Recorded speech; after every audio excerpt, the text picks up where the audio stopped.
요한복음 11장 45절에서 53절까지. 요한복음 11장 45절에서 53절까지.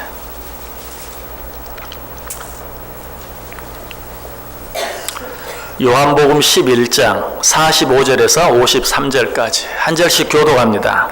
마리아에게 와서 예수께서 하신 일을 본 많은 유대인이 그를 믿었으나 이에 대제사장들과 바리새인들이 공회를 모으고 이르되 이 사람이 많은 표적을 행하니 우리가 어떻게 하겠느냐.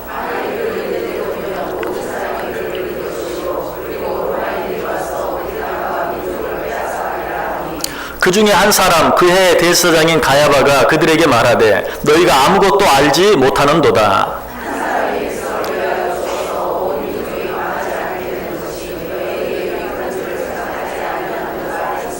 이 말은 스스로 함이 아니요 그 해의 대제사장이므로 예수께서 그 민족을 위하시고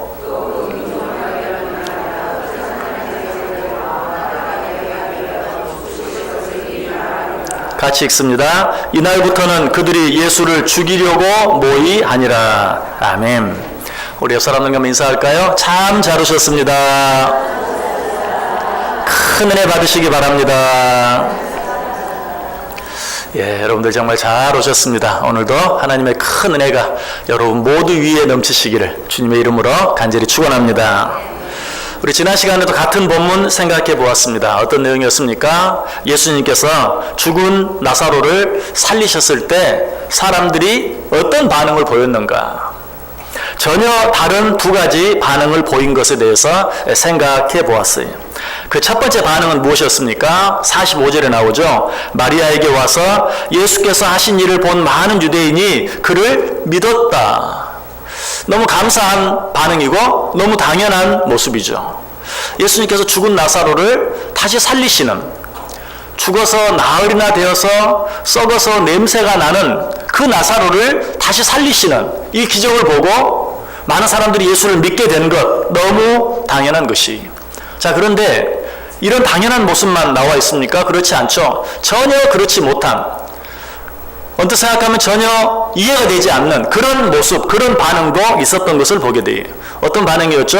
46절과 47절에 있는 것처럼 그 중에 어떤 자는 바리새인들에게 가서 예수께서 하신 일을 알리니라. 이에 대제사장들과 바리새인들이 공회를 모으고 이르되 이 사람이 많은 표적을 행하니 우리가 어떻게 하겠느냐. 그 기적을 보고 예수를 믿는 것이 아니라 걱정을 하는, 큰일 났다. 이제 예수가 저런 능력을 행했으니 많은 사람들이 그를 믿고 따를 것이 아니냐. 그러면 결국 우리가 우리의 모든 자리를 다 빼앗기고 그에게 우리의 자리를 내어주어야 하게 되고 말 것이다. 48절에 그 내용이 잘 나타나 있어요. 큰일 났다. 이제 많은 사람들이 예수를 믿고 따를 것이다. 이를 어떻게 하면 좋으냐. 염려하는 모습이 나오죠. 이것이 염려로 끝납니까? 아니죠. 오늘 보면 끝절 53절 보면 이날부터는 그들이 예수를 죽이려고 모의했다. 아예 예수를 잡아 죽여버리려고 하는, 없애버리려고 하는 그런 논의를 하는 것을 보게 돼요. 여기서 끝났습니까? 아니죠. 한 장 더 넘어가서 요한복음 12장 10절에 보면 대제사장들이 나사로까지 죽이려고 모의했다. 예수님께서 다시 살리신 가장 확실한 증거인 나사로까지 없애야만 우리가 마음을 놓을 수 있겠다. 그래서 나사로까지도 죽이려고 모의하는 그런 모습을 보았어요. 자, 이런 내용들을 통해서 우리가 생각했던 교훈은 무엇입니까? 기적이나 표적이 꼭 모든 사람들의 신앙에 유익이 되고 축복이 되는 것은 아니다. 우리 마음속에는 항상 기적 한번 보았으면, 표적 한번 보았으면 하는 마음이 있지만 그것이 꼭 우리의 마음에, 꼭 우리의 믿음에 도움이 되고 유익이 되는 것은 아니다. 아무리 놀라운 기적이 행해진다 할지라도 하나님의 은혜가 아니면 그 모든 것들은 헛될 수밖에 없고 그 모든 것들은 오히려 논쟁거리가 되고 말거리가 될 수밖에 없다는 것에 대해서 생각해 보았어요. 그러면서 그 증거들에 대해서도 생각해 보았죠. 어떤 증거들이 있었습니까? 10가지 재앙, 하나님께서 이스라엘 백성들을 출애굽시키기 위해서 바로와 애굽에 내렸던 10가지 재앙, 이 말을 바꾸면 뭐라고 그랬죠? 10가지 재앙이 아니라 10가지 기적이에요. 하나님이 행하신 10가지 기적이에요. 그런데 그 기적들을 보면서 바로 왕의 마음과 애굽 사람들의 마음이 점점 더 부드러워졌습니까? 반대로 갔죠. 점점 더 완악해져 갔던 것을 보아요. 바울이 설교를 했어요. 정말 바울은 위대한 설교자라고 그랬어요. 그럼에도 불구하고 그 설교를 듣고 사람들은 어떠했다고요? 어떤 사람들은 믿었지만, 그러나 또 다른 어떤 사람들은 오히려 그 말씀을 전하는 바울을 조롱하고 또 비웃는 그런 모습을 보았어요. 그것뿐만이 아니죠. 예수님께서 자기를 잡아 죽이려고 많은 사람들이 왔을 때 예수님의 제자 베드로가 말고라는 사람의 귀를 잘랐어요. 예수님은 자기를 죽이려고 온 자이지만 그러나 그 귀를 그 자리에서 다시 붙여주었어요. 고쳐주었어요. 기적을 행하신 것이. 그럼에도 불구하고 예수를 잡으려고 왔던 사람들의 마음이 어때요? 좀 부드러워졌어요? 그 자리에서 회개하고 예수님 앞에 엎드렸습니까? 잘못했다고 빌었습니까? 아니, 저런 자를 가만 놔두면 정말 안 되겠구나 하는 그런 마음으로 예수를 그 자리에서 결박해서 안나스에게 넘기는 그런 모습 보았어요. 한 가지 더 생각해 보았죠? 부자와 나사로가 다 죽었어요. 나사로는 천국에 가고 부자는 지옥에 갔어요.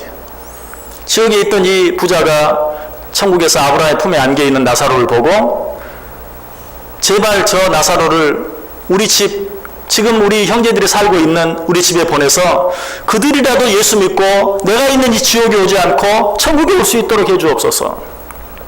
그때 아브라함이 뭐라고 말합니까? 아니다.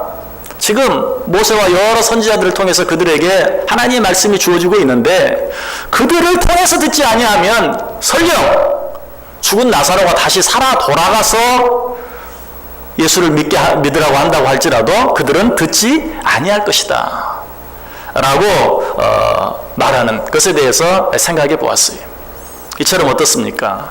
우리에게 기적이나 표적이 일어나는 것이 정말 우리에게 더 확실하고 더 굳건한 믿음을 주는 것이 아니라 그렇지 아니할 수도 있다.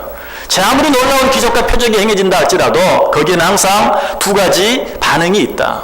그것을 통해서 하나님을 더 잘 믿고 섬기는 그런 태도가 있는가 반면에 그렇지 아니하고 오히려 그 말씀을 조롱하고 말씀을 전하는 자를 조롱하는 그런 일들이 일어나기도 한다 하는 것 생각해 보았어요.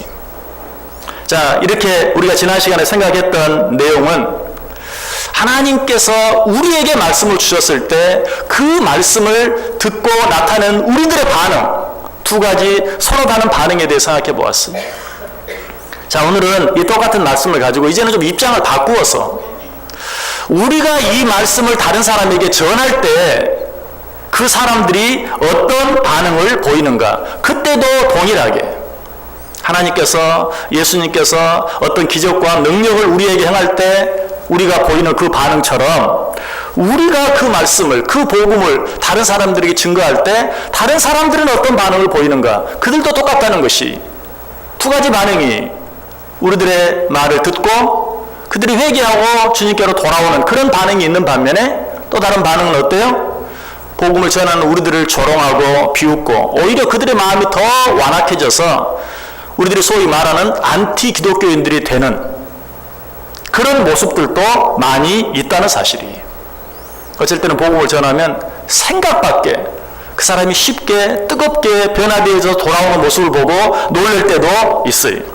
예수님께서 실제로 공생애를 시작하시면서 제자를 삼는 그런 모습들을 보면 그 사실들을 보게 돼요. 예수님께서 제일 먼저 제자를 삼은 사람이 누구였습니까? 안드레와 요한이었습니다. 예수님께서 그들을 어떻게 제자 삼으셨죠? 사실 안드레와 요한은 이미 세례 요한의 제자들이었어요. 세례 요한이 먼저 그들에게 말하죠.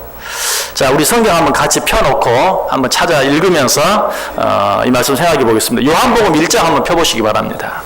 요한복음 1장. 세례 요한이 그들에게 먼저 뭐라고 말했는가? 요한복음 1장 35절 36절.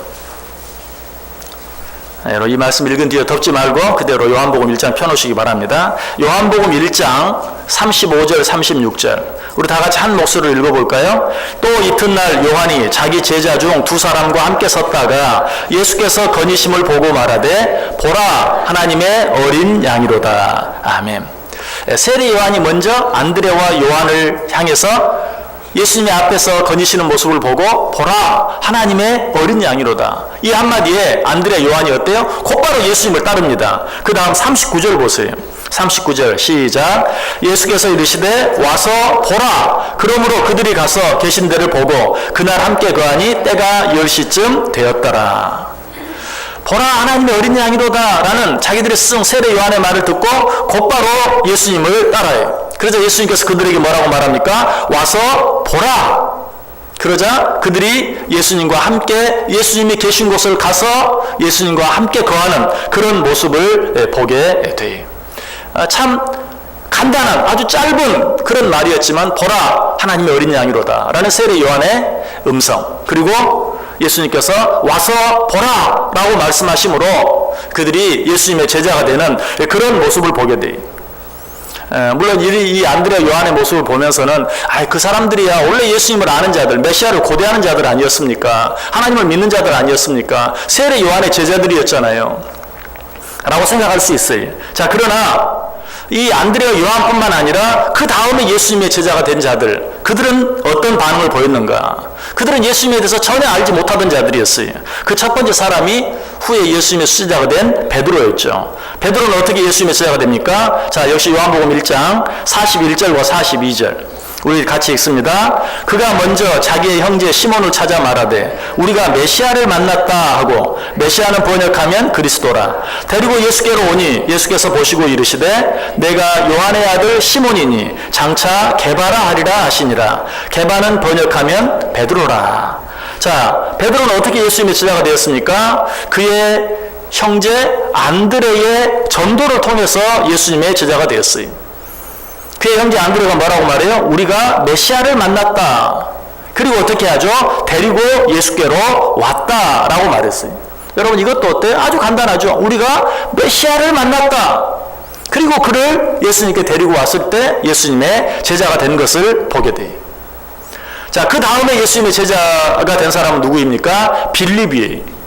빌립은 어떻게 예수님의 제자가 되었습니까? 요한복음 1장 43절 같이 읽습니다. 이튿날 예수께서 갈릴리로 나가려 하시다가 빌립을 만나 이르시되 나를 따르라 하시니. 자, 빌립은 어떻게 예수님의 제자가 되었어요? 예수님께서 나를 따르라 라고 말씀하신 그 한마디로 말미암아 예수님의 제자가 되었어요.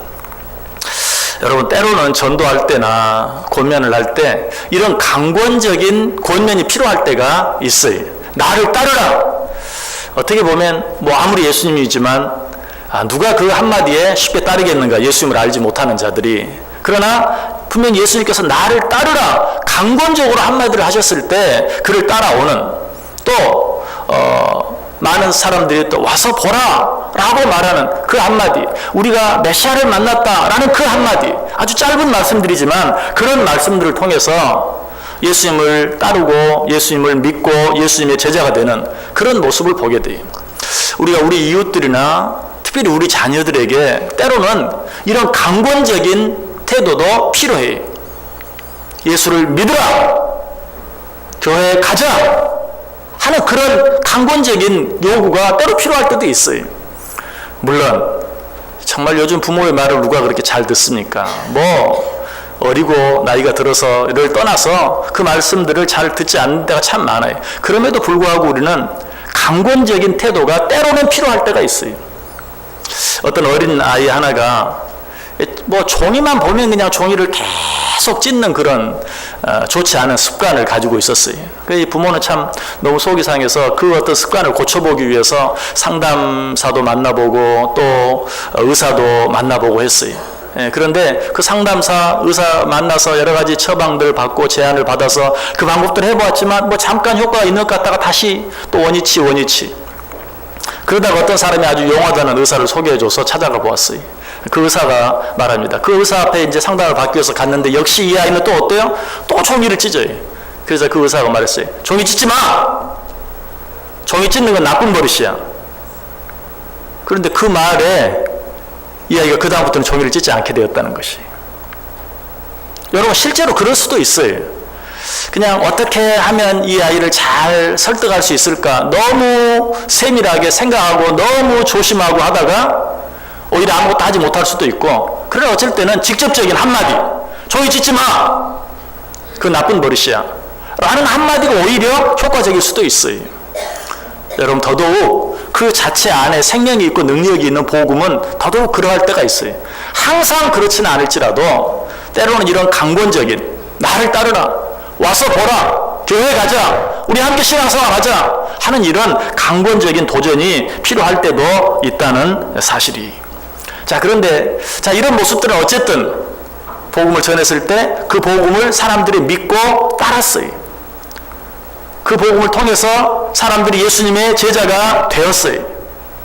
그런데 항상 그렇습니까? 문제는 항상 그런 것은 아니라는 것이, 전혀 그러지 못할 때가 있다. 우리가 이미 생각해 본 것처럼 전혀 정반대의 반응이 나타날 때도 있다라는 사실이. 이런 사실은 이제 예수님의 전도를 통해서 예수님의 제자가 된 빌립이 나다나엘이라는 사람을 전도하는 모습을 통해서 보게 돼요. 자, 빌립이 그를 어떻게 전도합니까? 자, 다시 요한복음 1장 45절 말씀 같이 한번 읽습니다. 빌립이 나다나엘을 찾아 이르되 모세가 율법에 기록하였고 여러 선지자가 기록한 그 일을 우리가 만났으니 요셉의 아들 나사렛 예수니라. 자, 빌립은 지금까지 전도보다는 좀 길게 자세하게 설명을 합니다. 뭐라고? 모세가 율법에 기록하였고 여러 선지자가 기록한 그 일을 우리가 만났으니 요셉의 아들 나사렛 예수니라. 쉽게 얘기하면 뭐예요? 메시아를 만났다, 예수 그리스도를 만났다라는 것이. 자, 그럼에도 불구하고 이런 빌립의 전도에 대해서 나다나엘의 반응은 어떠했습니까? 예상 밖에 지금까지와는 달리 아주 힘들어하고, 아니 아주 회의적인 그런 반응을 보이는 것을 보아요. 그 다음 절 요한복음 1장 46절 앞부분 같이 읽습니다. 나다나엘이 이르되 나사렛에서 무슨 선한 것이 날 수 있느냐. 나사렛에서 무슨, 우리가 나사렛 예수를 만났다, 에이 무슨 나사렛에서 무슨 메시아가 날 수 있느냐. 콧방귀 끼고 마는, 한마디로 가소롭다는 것이죠. 비웃는 것이죠. 여러분, 지금까지의 반응과는 달리 어때요? 나다나엘은 빌립이 사실 인간적으로 생각하면 상당히 정성스럽게 전도를 했는데도 이런 아주 회의적인 반응을 보이는 것을 보게 돼요. 여러분, 실제로 그렇죠. 우리가 다른 사람에게 전도할 때 이런 반응들이 얼마나 많습니까? 여러분, 이런 일들에 대해서 우리가 생각해야 될 것은, 그럼에도 불구하고 우리는 계속해서 복음을 전해야 한다. 왜? 그럼에도 불구하고 빌립이 어떻게 했죠? 우리가 나사렛 예수를 만났다라고 말했을 때, 에이 나사렛에서 무슨 선한 것이 날 수 있느냐라고 했을 때 빌립이 뭐라고 말해요? 한마디 더 하죠. 다시 46절 보시면 나다나엘이 이르되 나사렛에서 무슨 선한 것이 날 수 있느냐. 빌립이 이르되 와서 보라. 나다나엘이 조롱할 때, 비웃을 때, 아유 저 사람은 틀렸다라고 포기하지 아니하고 한 번 더 와서 보라. 네가 직접 와서 보라. 한마디 더 함으로 말미암아서 나다나엘은 어때요? 예수님을 만나죠. 그래서 예수님의 제자가 되는 것을 보게 돼요. 요한복음 1장 49절 보세요. 나다나엘이 대답하되 랍비여 당신은 하나님의 아들이시요 당신은 이스라엘의 임금이로소이다. 아까는 뭐라고 말했어요? 우리가 하나님의 아들을 만났다, 메시아를 만났다 라고 말했을 때는 비웃었는데, 직접 한 번 더 강권해서 직접 와서 예수를 보고 어때요? 당신은 정말 하나님의 아들입니다, 이스라엘의 임금입니다 라고 고백하는 모습을 보게 돼요. 여러분, 때때로 전도하면서 나다나엘처럼 전도하는 여러분들을 비웃고 조롱하고 하는 그런 일들 당한다 할지라도 포기하지 마세요. 끝까지 복음을 전하세요. 어쩌면 내가 한 번 더 복음을 전하면 그가 하나님께로 돌아올 수도 있는데, 그 한 번 더 전하는 일을 행하지 아니함으로 너무 쉽게 저 사람은 가능성이 없어 라고 포기해버림으로 한 영혼을 놓칠 때도 많이 있다는 것이. 데살로니가 후서 3장 13절에 그래서 이렇게 말합니다. 형제들아 너희는 선을 행하다가 낙심하지 말지니라. 우리가 행할 수 있는 선 가운데 최고의 선은 복음을 전하는 것이, 복음을 전하여 그 영혼을 얻는 것이고 그 영혼을 구원시키는 일이, 그보다 더 선하고 아름다운 일이 없어요. 그런 일을 행하다가 낙심하지 말라, 포기하지 말라. 한 번 더 찾아가고 한 번 더 전함으로 말미암아 네가 한 영혼을 얻을 수 있다라고 우리에게 말하고 있어요. 자, 그런데 또 한 번 더 생각하게 되죠. 이미 여러분들 그런 생각을 하고 있는지도 몰라요. 그렇게 해보았습니다. 아니, 한 번 더가 아니라 10번, 20번 해보았습니다. 그래도 돌아오지 않습니다. 맞는 말이죠? 정말 그런 사람들도 있어요. 내가 끈질기게 계속해서 복음을 전하는데도 끝까지 변화되지 아니하고 돌아오지 않는, 예수를 믿지 않는, 아니 오히려 그 마음들이 더 완악해져서 예수님과 더 멀어지는 그런 모습. 실제로 예수님께서도 그런 일을 겪으셨잖아요. 예수님께서 놀라운 일을 직접 행하시는데도 그 예수를 믿는 것이 아니라 그 자리에서 예수님을 결박하여 죽이려고 하는 그런 완악한 모습들을 보았어요. 하물며 우리가 복음을 전할 때 왜 그런 일이 일어나지 않겠어요? 당연히 그런 일이 일어나요. 내가 끈질기게 복음을 전하면 그 사람 입에서 결국 어떤 말이 나옵니까? 이제 나 볼 생각하지 마. 그런 얘기 또 하면 당신 보지 않을 거야. 이런 말까지 하게 되는, 듣게 되는 그런 일들이 있어요. 자, 그런데 이런 일이 있을 줄 아시고 예수님께서 뭐라고 말합니까? 요한복음 15장 18절에 보면 세상이 너희를 미워하면 너희보다 나를 먼저 미워한 것을 생각하라. 세상이 너희를 미워하면, 전도하는 그 일로 인해 세상이 너희를 비웃고 조롱하면 너희보다 먼저 그들이 나에게 그렇게 했던 것을 기억하라 라고 우리에게 말하고 있는 것을 보게 돼요. 우리 이미 생각해본 바울이 설교했을 때도 그런 일이 있다고 그랬죠. 바울이 얼마나 설교를 잘했겠어요. 그런데도 어떤 사람은 믿었지만 어떤 사람은 그 바울을 조롱했다라고 이야기하고 있어요. 또 바울이 전도했지만 실패한 경우도 있죠. 바울은 최고의 전도자요, 최고의 선교사라고 그랬어요. 그런데 그 바울이 누구에게? 벨릭스 총독에게 전도했어요. 그런데 그 벨릭스 총독이 그 전도를 받고 예수를 믿었습니까? 아니, 그 말씀을 듣고 두려워하기까지 하면서도 그 복음을 받아들이지 않았어요. 그러면서 뭐라고 말해? 지금은 가라. 내가 나중에 너를 다시 한번 부르겠다. 그렇지만 나중에 다시 부르지 않았어요. 그는 결국 구원받지 못했어요. 바울이 최고의 전도자, 최고의 선교사인 바울이 복음을 전했는데도 벨릭스 총독은 그 복음을 받아들이지 않았어요. 그 복음을 받을 때 마음속에 두려운 마음이 일어나기까지 했지만 완악한 마음으로 인해서 그 복음을 거절하고 말았어요. 바울도 이렇게 전도하는 일에 실패하는 일이 있었다면 우리는 왜 어때요? 우리는 전도하는 일에 어떻게 실패가 없을 수 있겠어요? 우리가 전도하면서 실패하는 일, 내가 생각했던 것처럼 전도의 열매가 쉽게 맺어지지 않는 일들은 너무나 당연한 것이, 그런 일들은 많을 수밖에 없어요. 이런 일들 앞에서 어때요? 우리는 실망하거나 낙심해서는 안 된다. 오히려 어떻게 해야 되는가? 내가 복음을 전했을 때, 내가 전도했을 때 그 사람이 그 복음과 전도를 받아들이지 않는 것으로 인해서 복음 전하는 일을 포기할 것이 아니라 더 열심히 해야 돼. 왜? 오늘 본문이 이야기하는 것은 뭡니까? 우리가 복음을 전할 때 그 복음을 받는 사람들 가운데는 이런 사람도 있고 저런 사람도 있다. 어떤 사람은 복음을 받아들이지 아니하지만 그 중에 어떤 사람은 복음을 받아들이기도 한다는 것이. 그래서 내가 복음을 전하는데 그 복음을 받아들이지 않는 사람을 보면서 그 사람만 볼 것이 아니라 이 사람은 복음을 받아들이지 않지만 또 다른 어떤 사람은 복음을 받아들일 수 있다는 사실.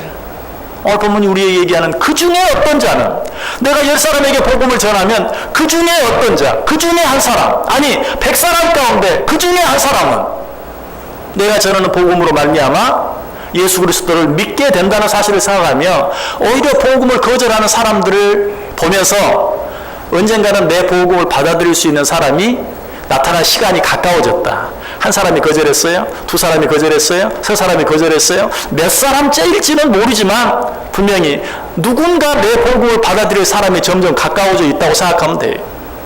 그리고 어떻게? 그 사람이 나타날 때까지 더 열심히, 더 끈질기게 계속해서 주의 복음을 전할 수 있어야 된다. 그래서 성경은 또 뭐라고 말하죠? 디모데후서 4장 2절, 너는 말씀을 전파하라. 때를 얻든지 못 얻든지 항상 힘쓰라. 범사에 오래 참음과 가르침으로 경책하며 경계하며 권하라. 자, 누가 한 말이죠? 바울이 한 말이. 바울은 어떤 사람이었어요? 전도하면 100% 성공하는 사람이었습니까? 아니, 그가 정말 아침부터 오전까지 길게 설교를 했는데도 어떤 사람은 믿었는데 어떤 사람은 오히려 바울을 비웃고 조롱하며 떠나갔어요. 바울이 1대1로 벨릭스 총독에게, 벨릭스와 그 아내를 앞에 놓고 전도를 했어요. 그런데도 1대1로 전했는데도 받아들이지 않았어요. 이런 실패를 경험한 바울이 지금 하는 말이 뭐라고? 너는 때를 얻든지 못 얻든지 항상 힘쓰라. 주의 말씀을 전파하고 주의 말씀을 전하기를 힘쓰라 라고 우리에게 권면하고 있는 것을 봐요.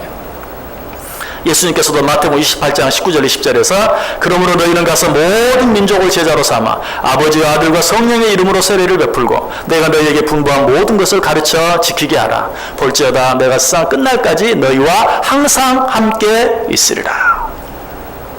모든 민족을 제자로 삼아 아버지 아들과 성령의 이름으로 세례를 주고 내가 너희에게 분부한 모든 것을 가르쳐 지키게 하라. 쉽게 말하면 뭐예요? 전도하라. 전도하라. 그리고 뭐라고 말합니까? 볼지어다 내가 세상 끝날까지 너희와 항상 함께 있으리라. 이 말은 두 가지. 내가 너를 도와주겠다. 내가 너를 도와주겠다. 그리고 내가 네게 준 명령을 네가 얼마나 끝까지 수행하는지. 여러 사람들이 네가 전한 복음을 받지 아니하고 거절하고 돌아간다 할지라도 네가 얼마나 포기하지 아니하고 끝까지 복음을 전하는지 내가 끝까지 보리라 하는 그런 말씀이. 여러분, 우리가 전하는 복음 앞에서 복음을 거절하고 오히려 복음 전하는 나를 비웃고 하는 자가 있다 할지라도 실망하고 낙심할 것이 아니라 이 복음을 받아들일 자가 가까워지고 있다는 사실을 생각하면서 한 번 더 그 사람이 나타날까지 한 번 더 좀 더 열심히 복음을 전할 수 있어야 된다. 사도행전 1장 8절에도 말합니다. 오직 성령이 너희에게 임하시면 너희가 권능을 받고 예루살렘과 온 유대와 사마리아와 땅 끝까지 이르러 내 증인이 되어라. 여러분, 그렇다면 우리가 누구에게 복음을 전해야 할까요? 여러분, 예수님께서 누구에게 먼저 복음을 전했습니까? 처음에는 예수님이 자기에게 찾아오는 사람들에게 복음을 전했어요. 안드레와 요한이 어떻게 예수님께 왔죠? 세례요한이 보라 하나님의 어린 양이로다 하니까 안드레와 요한이 예수님을 자기들이 먼저 따라왔어요. 그래서 자기를 따라오는 안드레와 요한을 보고 예수님께서 뭐라고 말합니까? 와서 보라 라고 그들을 초청하죠. 그래서 그들이 예수님의 제자가 된 것을 보게 돼요. 또 빌립도 마찬가지죠. 예수님께서 갈릴리로 가시다가 우연히 빌립을 만나요. 그 빌립을 만났을 때 예수님 뭐라고 말하죠? 나를 따르라 라고 말했어요. 여러분, 우리가 먼저 복음을 누구에게 전해야 하는가? 누군가를 찾아가기 전에 내가 찾아가지 않아도 날마다 만나는 사람들, 또 우연히 만나게 되는 사람들, 내가 뭐 버스를 타고 기차를 타고 전철을 타고 지나가는데 우연히 만나게 되는 사람들, 그런 사람들에게 복음을 전할 수 있어야 돼요. 말로 하기 어려운 상황이라면 조그만 쪽지 하나라도, 전도지 하나라도 준비했다가 줄 수 있는 마음. 아니, 그것조차도 어렵다면 내가 예수 믿는 자라는 사실, 자리에 앉았을 때 잠깐 기도하고 잠깐 말씀 펴서 묵상하고 잠깐 기도하는 그런 모습들을 보여줄 수 있는 태도, 이런 것을 통해서라도 주의 복음을 전할 수 있어야 돼요. 그런데 거기서 그치면 안 되죠. 한 걸음 더 나아가야 돼요. 먼저 우리가 자연스럽게 당연히 우연히 만나는 그런 사람뿐만 아니라 좀 더 적극적으로 우리가 복음을 전해야 될 영혼들을 찾아 나설 수 있어야 돼요. 예수님의 전도로 말미암아 예수님의 제자가 된 안드레가 그렇게 했죠. 그 안드레가 예수님의 복음을 듣고 예수님의 제자가 된 후에 어떻게 합니까? 자기 형제 시몬을 찾아가요. 베드로를 찾아가요. 그래서 그에게 우리가 메시아를 만났다라고 그를 데리고 예수님께로 끌고 오는 모습을 보게 되죠. 그렇게 해서 베드로가 예수님의 제자가 되었을 뿐만 아니라 예수님의 수제자가 되었어요.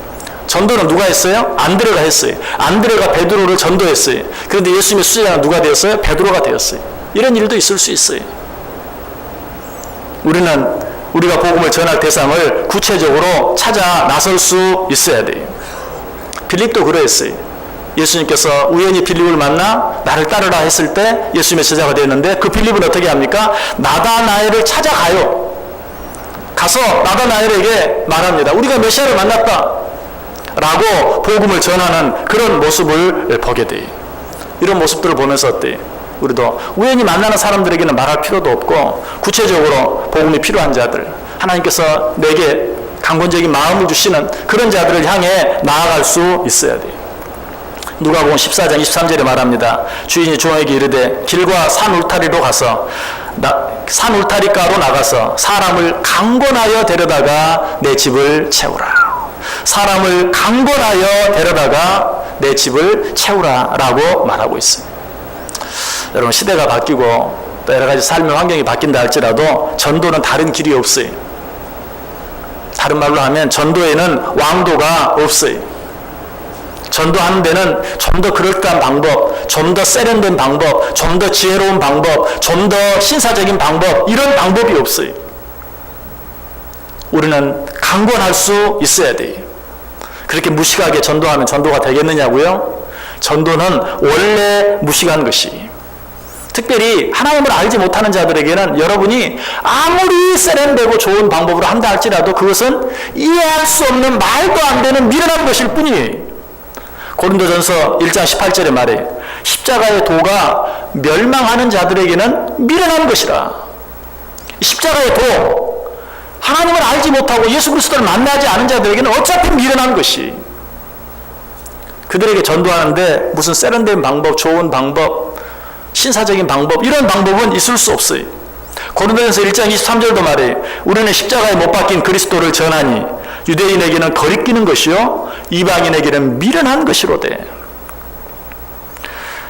유대인들에게는 거리끼는 것이요 이방인에게는 미련한 것이로되. 복음은 원래 그래요. 하나님을 알지 못하는 자들에게 예수 믿으세요. 예수 믿게 되면 얼마나 불편한 게 많습니까? 지금까지 내가 마음대로 하고 즐기는 것들 가운데 하지 말아야 될 일이 너무 많아요. 또 하기 싫은 일, 해야 되는 일도 너무 많아요. 그런 예수를 누가 믿으려고 하겠어요? 그래서 교회도 요즘은 보수적인 교회들은 사람들이 점점 줄어요. 왜? 하라는 것도 많고 하지 말라는 것도 많으니까. 그러니까 사람들이 어때요? 그런 일이 적은 교회를 찾아가요. 좀 하라는 것, 하지 말라는 것이 좀 더 적은, 아니 어쩌면 그냥 사람이 너무 많아서 뭐 구체적으로 내가 왔는지 안 왔는지 하는지 안 하는지도 알 수 없는 그런 것을 숨으려고 하는 그런 경향들도 많이 있어요. 어쨌든 우리가 하나님 뜻대로 살려고 하는 것, 하나님을 알지 못하는 자들에게는 너무 불편한 것이고 거리끼는 것이 될 수밖에 없어요. 미련한 것일 수밖에 없어요. 그럼에도 우리는 어떻게 해야 돼요? 복음 자체 안에 능력이 있는 줄 알고 그 복음을 끝까지 증거할 수 있어야 된다. 고린도전서 1장 21절에 말해 하나님의 지혜에 있어서는 이 세상이 자기 지혜로 하나님을 알지 못하므로 하나님께서 전도에 미련한 것으로 믿는 자들을 구원하시기를 기뻐하셨도다. 여기 아예 분명히 말하죠. 노골적으로 말해 전도에 미련한 것. 아유, 저렇게 미련하게 전도를 하나. 전도는 미련한 것이라고 성경이 말해요. 전도는 미련할 수밖에 없어요. 하나님께서는 그러나 이 미련한 방법을 통해서 지혜 있는 척하고 똑똑한 척하는 그 자들을 부끄럽게 만드시겠다라고 말하고 있어요. 고린도서 1장 27절에 그러나 하나님께서 세상의 미련한 것들을 택하사 지혜 있는 자들을 부끄럽게 하려 하시고 세상의 약한 것들을 택하사 강한 것들을 부끄럽게 하려 하신다. 여러분, 여러분들이 복음 전하면 혀를 끌끌 차고 여러분을 불쌍히 여기는, 아이고 예수를 믿으려면 좀 곱게 믿어라, 미치려면 너나 미쳐라 하는 그런 마음으로 여러분을 바라보는 자들 틀림없이 있죠. 그런데 하나님께서 우리에게 말씀하고 있어요. 그 너의 그 미련한 모습을 통해서 그렇게 똑똑하고 잘난 그 사람을 부끄럽게 만들게 하겠다. 세상의 약한 것들을 택해서 강한 것들을 부끄럽게 만들겠다라고 말하고 있어요. 여러분, 우리가 복음을 전할 때 그 반응은 두 가지.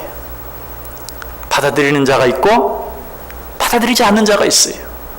그러나 받아들이지 않는 자의 모습 때문에 실망하거나 낙심하거나 전도하기를 포기하지 마세요. 반드시 그런 자들 뒤에는 그 중에 어떤 자는 전혀 생각하지 못했고 기대하지 못했는데 내가 전한 복음을 받아들이고 그로 말미암아 예수를 믿게 되는 자가 있다는 사실이, 왜? 복음에는 그 자체의 능력이 있기 때문에. 로마서 1장 16절에 말하죠. 내가 복음을 부끄러워하지 아니하노니 이는 이 복음은 모든 믿는 자에게 구원을 주시는 하나님의 능력이 됨이라. 먼저는 유대인에게요 또한 헬라인에게로다. 바울도 실패해 봤어요. 자기가 1대1로 복음을 전하는데도 복음을 받지 아니하고 거절해버린 사람이 있었어요. 그럼에도 불구하고 내가 복음을 부끄러워하지 아니하노니 이 복음은 모든 믿는 자에게 구원을 주시는 하나님의 능력이 되는 것을 믿기 때문에. 여러분 어떻게 하시겠습니까? 여러분이 복음을 전할 때 보여지는, 나타내는 여러 가지 부정적인 반응들 때문에 예수 그리스도를 전하는 일을 포기하지 마시길 바랍니다. 오히려 그 일이 뭘 얘기한다고요? 언젠가 내가 전하는 복음을 듣고 예수를 믿을 자가 나타날 그 시간이 점점 더 가까워지고 있다는 사실을 기억하면서 더 열심히, 더 끈질기게, 더 열심히, 한 번 더 주의 복음을 전함으로 내가 세상 끝날까지 너희를 보겠다라고 말씀하신 그 주님께서 마지막 날 다시 오셔서 우리의 모든 행한 일들을 판단하실 때 잘했다, 네가 정말 수고하고 했었다 라고 칭찬받을 수 있는 저 여러분들 꼭 될 수 있기를 주님의 이름으로 간절히 축원합니다. 기도하겠습니다. 사랑과 은혜가 충만하신 하나님 감사합니다. 오늘도 복음에 대한 서로 다른 두 가지 반응을 보면서 우리가 복음을 전해도 우리가 전도해도 그 복음을 쉽게 받아들이지 않는 자들 때문에 실망할 것이 아니라 낙심할 것이 아니라 오히려 더 큰 기대를 가지고 더 큰 소망을 가지고 한 번 더 열심히 주의 복음을 전해야 할 것을 말씀해 주시니 감사합니다. 하나님께서 우리로 하여금 만나게 하는 모든 자들, 아니 내가 지금 찾아가야 할 모든 자들을 찾아가서 주의 복음을 담대하게 증거함으로 주님께서 우리에게 명령하신 그 명령을 수행할 수 있는, 그리하여 마지막 때 잘했다, 착하고 충성된 종아 라고 칭찬받을 수 있는 우리 모두 되게 해 주옵소서. 예수님의 이름으로 기도드리옵나이다. 아멘. 우리 다 자리에서 일어나셔서